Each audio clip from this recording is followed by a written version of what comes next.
This is Montezuma Creek Road, about 60 miles south of Moab, Utah, right off Highway 191. It took us a good chunk of the day, but if you leave after breakfast, you should be home before dinner. It is a maintained county road, but I do recommend airing down for road corrugations. This is such a great route, showing examples of the Native Americans that lived in this area, San Juan County, that I wanted to take a minute and give a brief summary of their history. I'm no historian, and I'll cite my references below in the description of this video, so don't try to build your doctoral thesis off my research because, well, you never want to cheat off the guy failing history class. Also, if you haven't already watched the video where I go over the Gaia map route, I recommend you go back and do so, as I share some still photos of some of the things we saw that I didn't capture on this video. Wow. Whoa.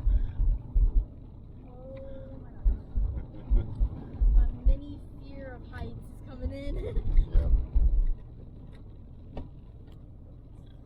Let the transmission do a bit of the work here. Yeah.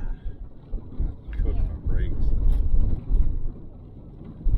Wow, look at this road. Yes. Oh my gosh, this road is gonna fall.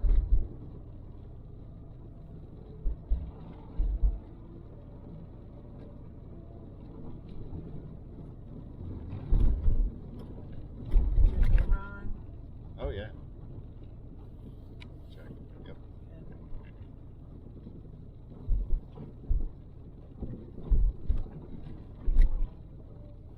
Yeah, you don't want to come around this guy fast. Yeah. Go fast. Oh, yeah, that's a long way down.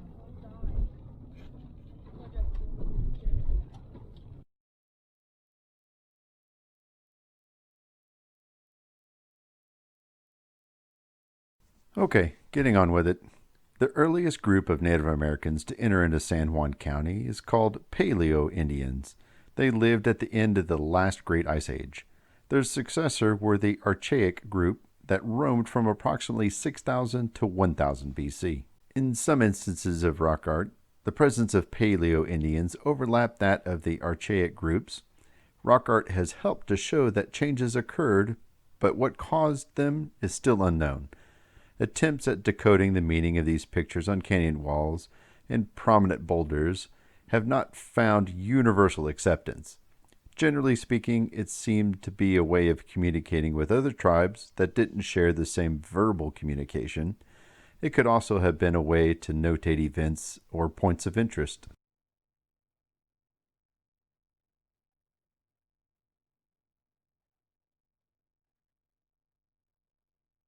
There's some. Wow, that's beautiful. Oh, wow, look at that. Oh, that needs a photo. Sorry, whoever lives here. Wow. That is super cool.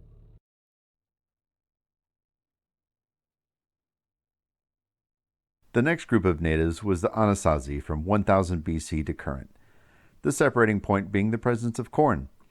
This would affect the Four Corners area greater than some due to the harsher ecosystem.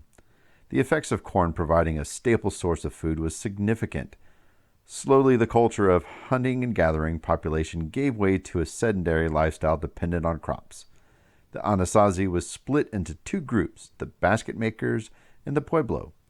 The basket making period ran to around 750 AD, and pottery, elaborate penthouses with internal storage facilities and antechambers, along with the bow and arrow, are some of the things found during this period.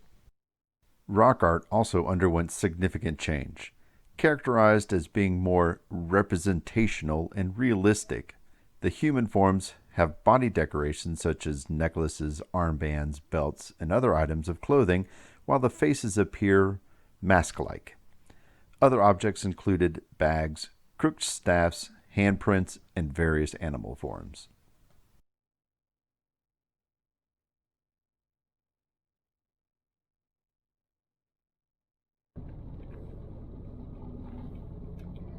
Close enough now that you keep an eye out for. Hopefully there, like I said, there's a spot that we can point out. Some sort of drilling rig. Yeah, it does look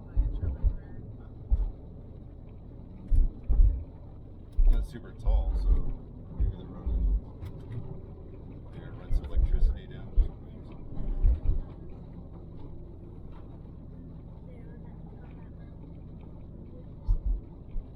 They're drilling for water. Well, let's build a house right there. Yeah, that's kind of what I was thinking too. Is something might be.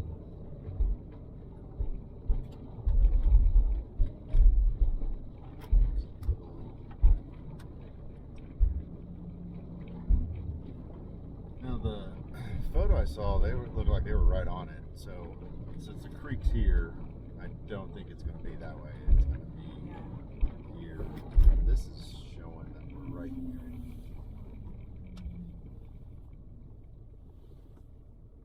I see. You see what? See that. We're looking for a deer pictograph. It's a deer picture. Remember how the people who were here a long, long time ago made pictures on the canyon walls? This And kind then of usually looks on like the side of the rocks like people that. have pulled over here. So you're good, Harper. You're fine. I'm just going to pull off. Are we gonna get out? Yeah, let's get out. Wander a little bit. By 750 AD, the Anasazi reached the next stage of development, that of Pueblo I. And as the name suggests, there were some significant changes in their dwellings, though elements from earlier phases persisted. For instance, the Anasazi now built their homes above ground in connected rectangular blocks of rooms using rocks and jackal. It's a framework of woven saplings and sticks packed with mud for construction materials. One or more deep pit houses have been found in each of the building clusters and may have served a ceremonial function. These rooms were equipped with a ventilator shaft that brought in fresh air, deflected it around an upright stone placed between the shaft and the fire pit, and then evacuated the smoke by the entryway in the roof, a technique utilized by the Anasazi for the remainder of their stay in the Four Corners region. In Pueblo II times, this structure became the common Kiva. Pueblo II phase started about 900 AD and lasted for the next 250 years. A change in climate provided an increase in precipitation, higher water tables that affected springs and streams, and temperatures conducive to agriculture in most parts of the county. The Anasazi reacted by moving from a pattern of clustering populations in strategic locations to a far-ranging decentralization. Satellite work and living sites fanned out to form larger concentrations of people. An apparent link that unified different areas is evidenced by a new phenomenon: clearly constructed roads with specialized building sites. Several of the Anasazi roads converged on great houses and great kivas whose roofs were supported by pillars and spanned by long beam construction. The final stage of Anasazi occupation, Pueblo III in San Juan County, occurred between 1150 and 1300 AD. The general pattern of events is characterized as a shrinking or gathering of the dispersed communities into a series of larger villages in areas that were more defensible. Large communal plazas, tower clusters around springs at the head of canyons, less carefully crafted building techniques, evidence of decreased regional trade relations. Extensive remains of this period have not been excavated within San Juan County, but the neighboring dramatic cliff dwellings of Mesa Verde, Betaquin, and Keats Seal offer a good picture of buildings and lifestyle of this era.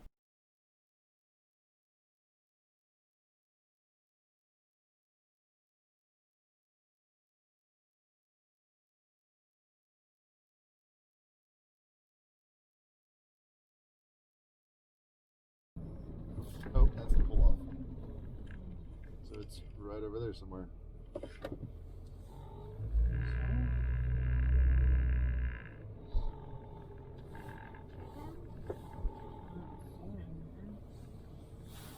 Yeah, up there. Oh, wow. Oh, that's awesome. What is it? Yeah. There's a dwelling up there. A drawing? Dwelling, like Yeah, where like a someone house. lived. Yeah. You see in that crack how there's a Nice little structure? spot. And it looks like it There might be a little more over there. There's little bits of it. Mm-hmm. That's awesome. Yeah, we're gonna get out, check this out, make some lunch. Can we eat lunch first? Sure, we can make some lunch first. Good. I'm hungry. Archaeologists argue about what caused these cultural shifts and the subsequent abandonment of the area by the Anasazi. Some people place the cause on environmental factors such as prolonged drought, cooler temperatures, and depleted soils. Others suggest that the area was invaded by nomadic hunters and gatherers, precursors to the historic Ute, Paiute, and Navajo peoples. Pueblo mythology points to internal strife and the religious need to purify the group through migration and pilgrimage to a new land in the south. No single explanation satisfactorily answers all of these questions, but by 1300 AD, the Anasazi had left the San Juan County and moved to their Pueblo homes along the Rio Grande to the areas where the Acoma, Zuni, and Hopi villages now stand. Right there. See the little opening? Oh, yeah. I think that... Oh! Ah, okay. That little road back there is a road you want to drive on. Can we climb up there? No, this is another one that we probably can't drive. But that road right there is what takes you over there. See, I did this little like bypass. Yeah. And you want to go out this way? Right there. That is it. All right, we'll get over here and then hop out. There's also cows.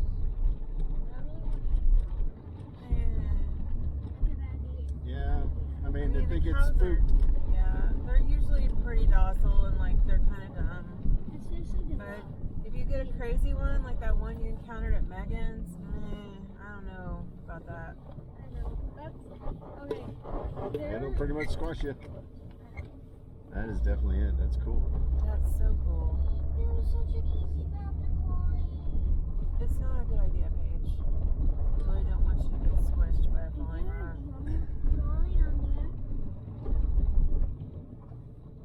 Look at how that rock just split right in half when it dropped. Oh, yeah. How's our Wow, that is so cool. That's definitely it. Just a sharp right.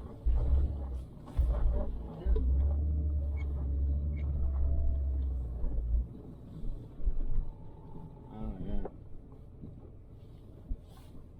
Well, now that I'm closer, there's lots of distance. You want to get out? Yeah, I do. Okay. Let me find a nice spot. There we go.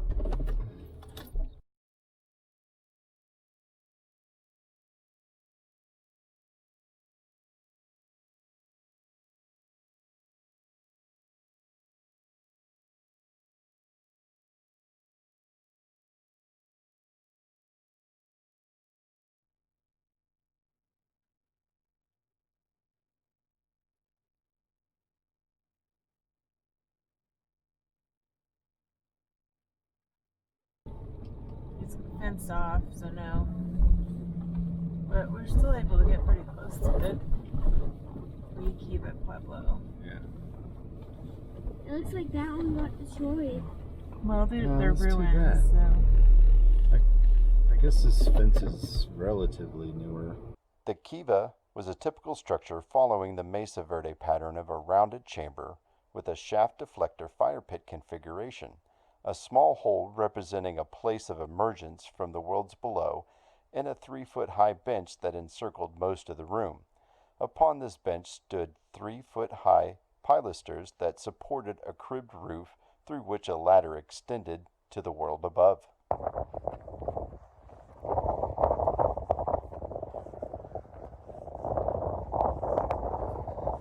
What a cool sight.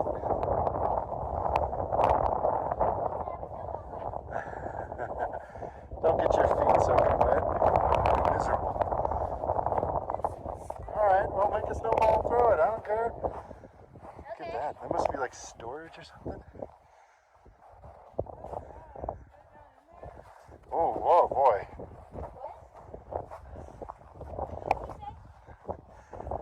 Your hands are going to hurt, Harper.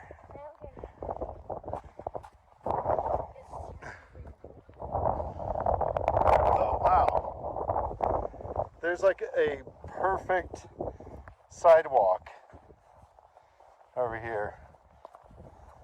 Oh, that may have been patched with some concrete. This is pretty cool.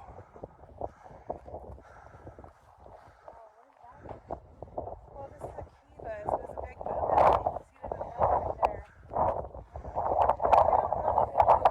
Yeah. I don't trust the wood.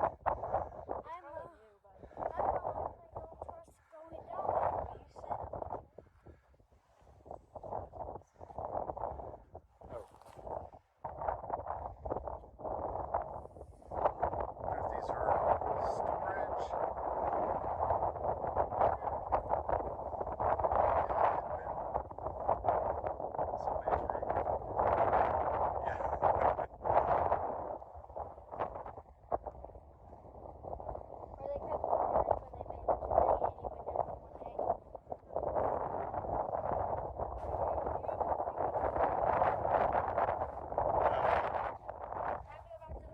Oh, that might go in. That might go in.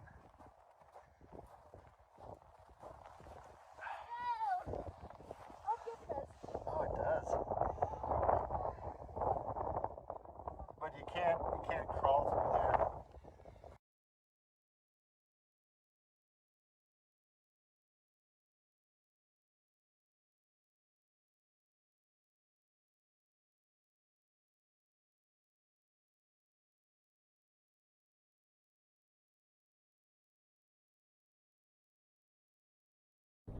Alright, see, somebody's pulled over right here and stopped and walked up. Yeah. So it's gotta be right in here. Yeah, this is definitely gotta be it. They just, oh yeah, I could see him. Oh, yeah. Alright, Yeah, that's cool. park it.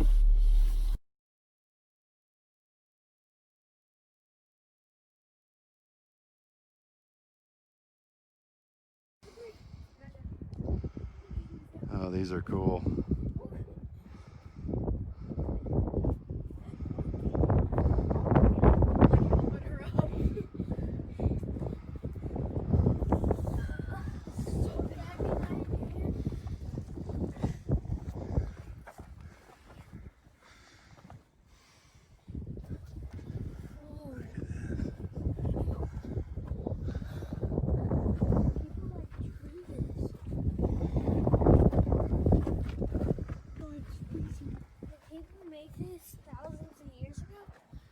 Well, I don't, yeah, hundreds of years ago. But like, that is clearly a buffalo or bison, and then deer, and they What is that? oh, a horse, dragon. Well, maybe that might be some jerk doing some graffiti, and this is more original because what they did. Oh yeah, this is some jerk, probably. What they, the goal of these pictures page is to, well, more to tell others that this is a good place to find deer or buffalo, bison, whatever. Okay, I'm gonna keep going to see if there's some more stuff.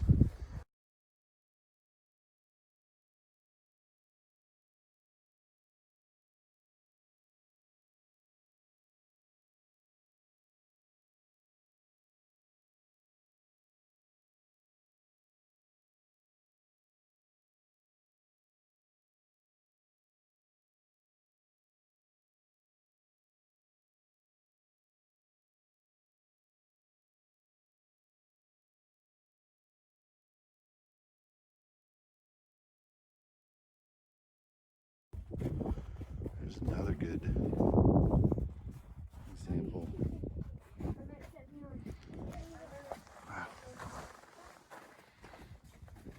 Oh my gosh, right above our heads.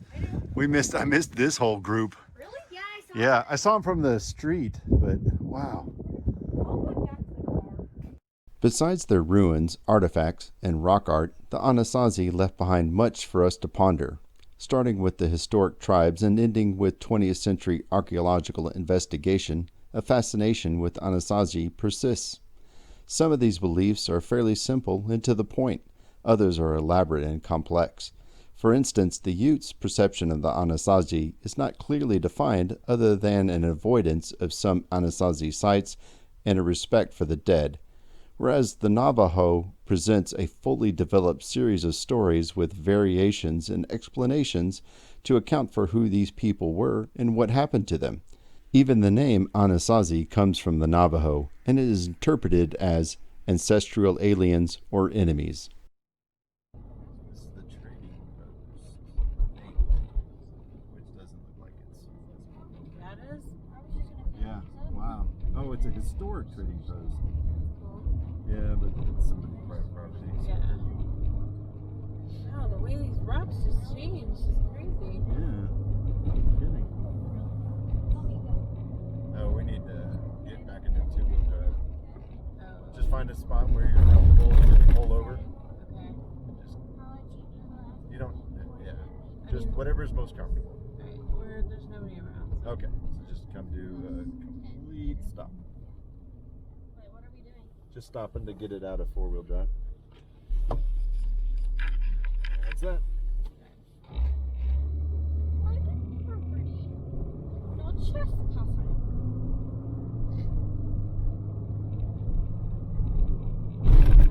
Yeah, look at this. It's just a completely different Yeah, terrain. it's crazy. It's almost like somewhere over there, a monster giant is Yeah. lobbing boulders. Yeah, it does look Just- like that.